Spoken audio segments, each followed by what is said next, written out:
Hi everyone again. This is Donna L. Holloman, and this is my twin flame awakening journey. This video, I'm just going to introduce myself and why am I here. It's been an interesting journey since 2012. I experienced a spiritual awakening of sorts, where I was at work, normal day, nothing out of the ordinary, just go downstairs to get a coffee, get ready for work that day. I'm downstairs in the office building.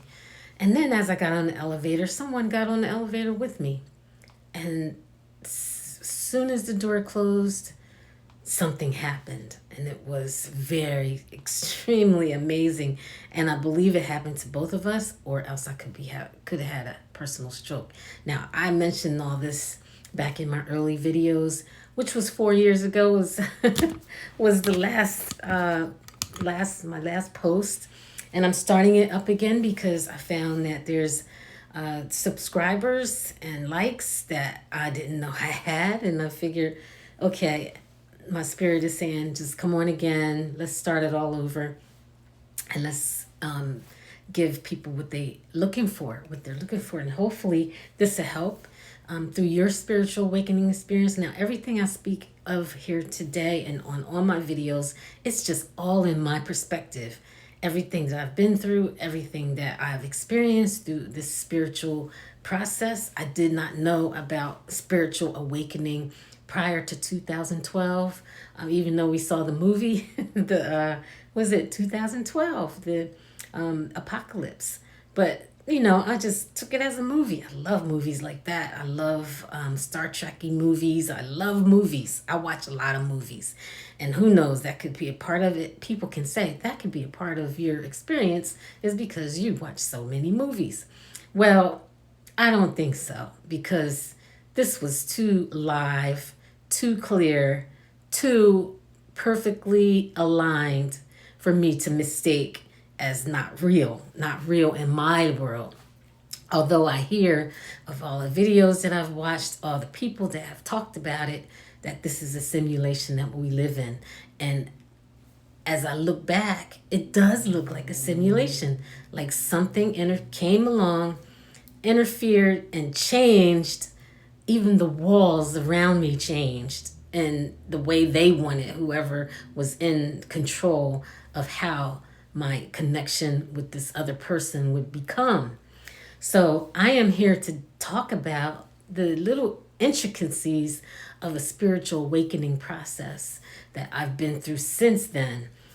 Before that, I was very religious. Oh my God, I was so religious.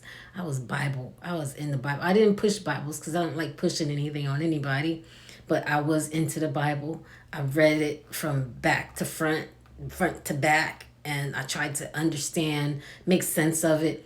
Some things were like really questionable. I didn't quite understand. But it's not that I'm saying I understand the Bible. I am not a preacher. I am not licensed as a minister. I just experienced being in religion. I grew up with my mom, who started out as Protestant, and then my mother and father divorced, and my father just took us to his mother's house, and she was Jewish of sorts, because they have Christ in the name, Saints of Christ, but they didn't believe in the New Testament. They believed in the Old Testament. They believed in Hanukkah. We practiced all the holidays in Jewish religion, and so certain days, the Hanukkah, the religion time, when it's time to eat hearty, eat healthy without salt or sugar. I wasn't too keen on, no sugar cake. For example, I mean, I don't remember. It's been so long. I mean, I am up in age, so I have 4 children. I have 19 grandchildren, I'm proud to say, and 7 grandchildren, great grandchildren, and one on the way. I do look young. It runs in my family. My mother, she definitely looks young. My father also looked young. But anyway, back to the story. I Then I decided, before that, I decided that church wasn't quite for me because at one point the Sunday school teacher and another lady who was actually seeing the preacher on the side start fighting in front of the altar. Now, I did not find that too keen to be in a real religious. I thought it would be perfect. Everything is supposed to be in line. People love each other. It was just my judgment, I guess. And I did still love them just the way they are. However, it was time for me to go because it wasn't. I was still searching. I knew inside my soul I was searching, and I was searching for something to get me on to another plane to expand, so to speak. So I did leave, but it didn't happen then. But I did have some experience, some spiritual experience, and I'll talk about that later, where the world seemed like a simulation. However, at this day and this time in 2012, it happened to me that before I even went on that elevator, it was maybe a few days before that, I went through a dark night of the soul, so to speak. But it was terrible. I mean, it's the worst thing that I can. Oh, sorry, that was noise outside. It was the worst thing I could possibly imagine because I normally cry every now and then. Everybody cries every now and then. They get all this stuff that they hold on to out.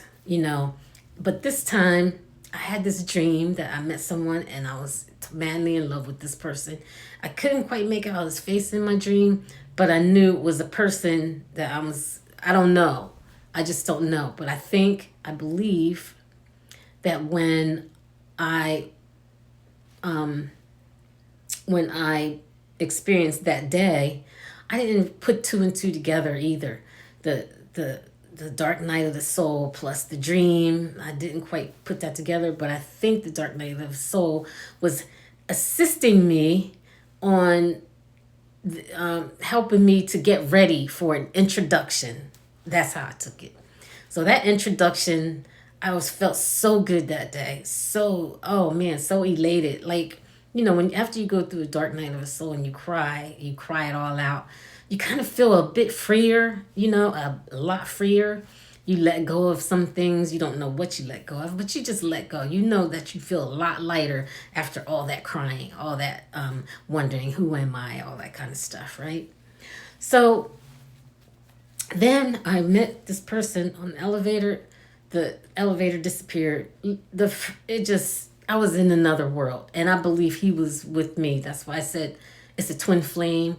Twin flame, I just picked that up from where I learned about twin flames over the years studying what happened to me. I felt like that guy on that movie Close Encounters of the Third Kind, where he had mashed potatoes and he was trying to make a mountain, trying to figure out what is happening to me. Well, it was happening to me like that. I mean, even worse, it felt bad because I'm in it now and I'm checking videos and I'm looking around and I'm searching and searching and searching.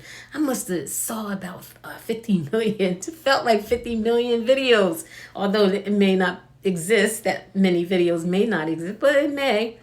But I just wanted to introduce myself, take the time out and give you a little tidbit, just a recap of what I talked about 4 years ago. And hopefully you'll get a kick out of it. So, and you want to learn more because I am coming along. I am trying to stay in here at least once a week. And I'll try to do this on every Sunday if I can, maybe twice a week if I feel inspired, spiritually inspired.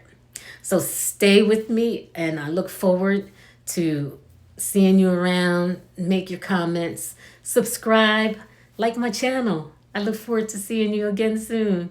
See ya. Thank you again. I'm still learning this video again, so it's almost there. Well, like and subscribe. I'll see you soon. Bye.